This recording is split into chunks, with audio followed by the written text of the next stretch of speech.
संघर्ष ही जीवन है। सच्ची कहानी। प्राचीन समय की बात है। एक शहर में एक व्यक्ति रहता था जिसका नाम चंदन था।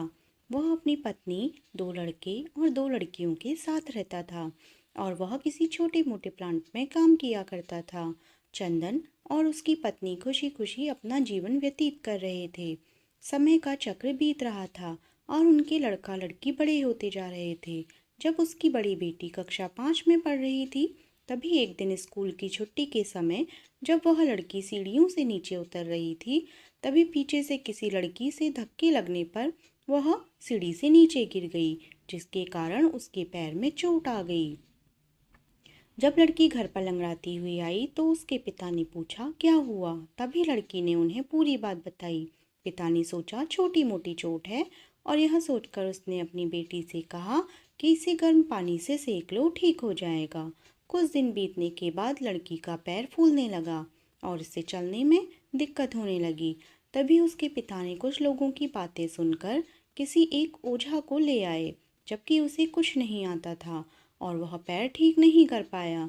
कुछ समय बीतने के बाद जब उसकी लड़की की हालत और ज़्यादा खराब होती जा रही थी, एक दिन उसके पिता अकेले कहीं बैठे हुए थे, तो वह मन ही मन सोच रहे थे कि क्या करें। तभी सोचते सोचते उनके दिमाग में आया क्यों ना डॉक्टर को दिखाया जाए। तभी दूसरे दिन वह अपनी लड़की को लेकर वहीं पास के अस्पताल में जाते हैं। डॉक्टर जब लड़की को देखता है तो लड़की के पिता से कहता है कि जल्द ही इसका ऑपरेशन कराना होगा, क्योंकि इस लड़की के पैर में एक बहुत बड़ा घाव हो चुका है, जिसके कारण लड़की का पैर भी काटना पड़ सकता है। पिता डॉक्टर से पूछता है कि ऑपरेशन में कितने पैसे लगेंगे। तभी डॉक्टर कहता है 40,000 रुपये लगेंगे। पिता घबरा जाता है, लेकिन पैसे की तलाश में इधर से उधर जाने लगता है।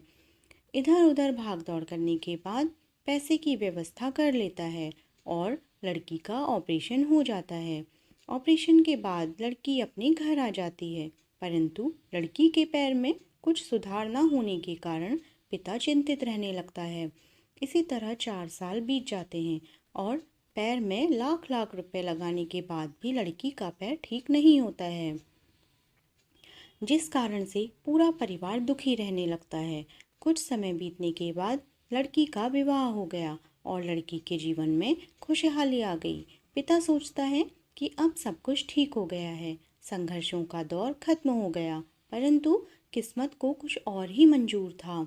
एक दिन जब वह बाजार जा रहा था, तभी पीछे से किसी ट्रक के द्वारा उसका एक्सीडेंट हो गया, जिसके कारण उसके सर में गंभीर चोट आई।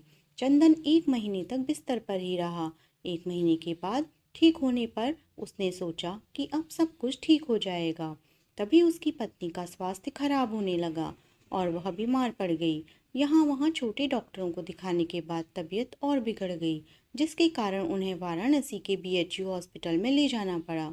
वहाँ जाकर पता चला कि उसकी पत्नी के पेट में गंभीर बीमारी हो गई है, परंतु चंदन को यह विश्वास था कि उसकी पत्नी ठीक हो जाएगी और चंदन इसी विश्वास के साथ अपनी पत्नी को हमेशा वाराणसी के अस्पताल में ले जाने लगा।